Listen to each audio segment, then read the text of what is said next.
Guys, Rob here with Flea Market Flipper. We are changing out the rails on this WaterRower. It was a little more difficult than I originally anticipated. We got one, as you can see, this one right here. We replaced that one. We're getting ready to pull the other one off, but this one was broken. The second one was not broken, and as you can see, there were, if you can see that right there, you can see there were pieces of it broken off. I don't know if that contributed to the issues with getting it out of the actual hole that it rides in, because the new rails right here, you can see there's a little channel right here that slips into the wood, the plastic slips into the wood. When I was popping it off, I was using this screwdriver right here. A piece popped off and hit me in the eye and put like a little blood spot on my eye. So be very careful when you're popping it off if you have issues. This one seems to be coming up a little bit easier because it's not broken. So I used the big screwdriver this time and slipped it in the hole back here. And that seems to be working a little bit better. It's not breaking and it's prying it up nice and slow. So just be forewarned. Yeah, be careful if it's broken. It might pop up, and wear some safety goggles or something. So anyways, we got this first piece on, popped it up, got the caulk out of the hole, and we used this rubber mallet to actually beat it back down inside. I had to take these screws. These are the stoppers for the seat. They're in all the corners, like that one's back on there. They're in all the sides that you have to actually unscrew before you can take the rails off, and they're up front too.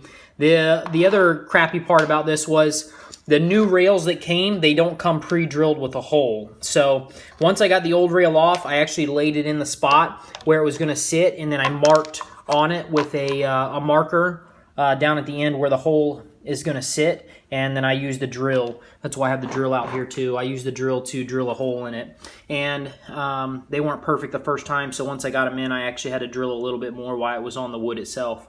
But other than that, yeah, it's a process. It wasn't as quick and easy as I thought. They put caulk on them, so they're in there really, really tight.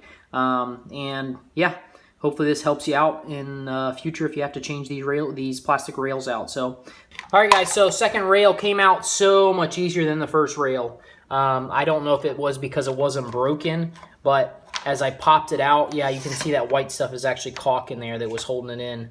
But when I did it, I came down the side, the outside piece with it, and got my screwdriver right here underneath the piece that sat down in the wood, the little, I guess the little lip that sticks down in there.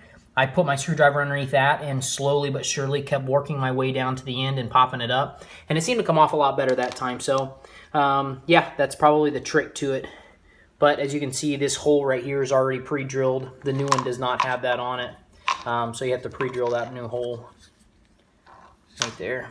So anyways, I'm going to keep going. Once I get it all together, I'll show you finished product. All right, guys, as you can see, I put the rail on the top. I lined up the back edge with the back piece, and then I marked this with it's a gray marker where the hole should line up. So I did that on both ends. I'm going to go ahead and drill the holes, pop it down in, and then it should be pretty much finished up. So, but yeah, I didn't really like that you have to pre-drill. I mean, you have to drill your holes instead of them being pre-drilled. So, but it's possible to do it. We'll get it done. All right, guys, we just finished it up. We got these rails on here. They turned out really nice. Yeah, they're gorgeous. After I finished getting them on here, you can see I got the stoppers back in on the back and the front.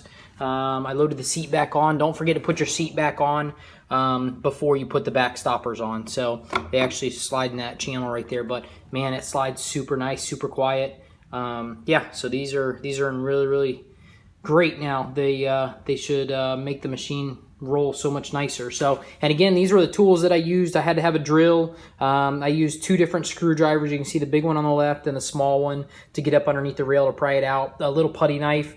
I used that to get the caulk out of the hole once I got the rails out. One Allen wrench. I think this is a 5mm, if I'm not mistaken, Allen wrench to take the stoppers off back here in the front and the back. So other than that, those are all the only tools you really need. They actually recommend you putting caulk back in the hole for these. I didn't do that. When you feel how tight these things are actually squeezing in the hole, you had to use this rubber mallet. Yeah, sorry, you need that too.